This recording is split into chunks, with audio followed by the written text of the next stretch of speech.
ยงคู่เคยพร่ำสัญญาตามภาษาของลูกชาวเลสัญญาจะทำเรือเคเที่ยวทองในเลสองเรายังจ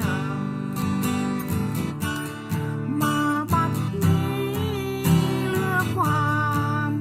ทรงจำเรือหัวตั้งท้ายตั้งเมื่อเราอยู่ชาวคำไม่มีเธอแค่เปล่าเปลี่ยวอ้างว้า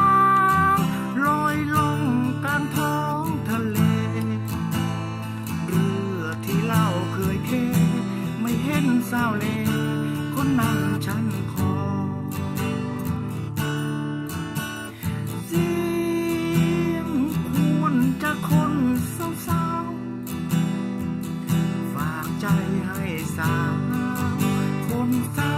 ยังคอยเธออยู่วันใดเจ้าช้ำลบมาเป็นสาวชาวเลสัญญา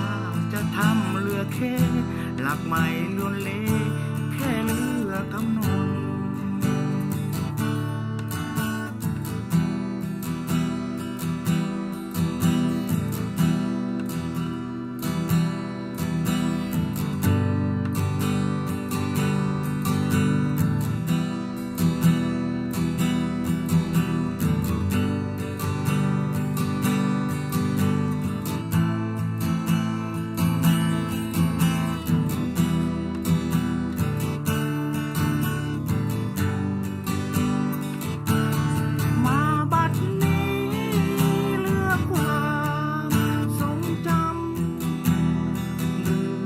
ตั้งทายตั้งเราอยู่ชาวคำไม่มีเธอแค่เปล่าเปลี่ยวอ้างว้างลอยลงกลางท้องทะเลเรือที่เราเคยเค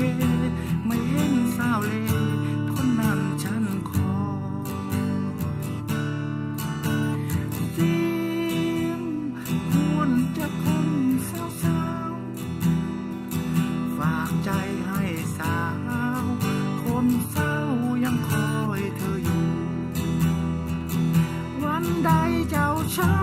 ำลบมาเป็นสาวชาวเล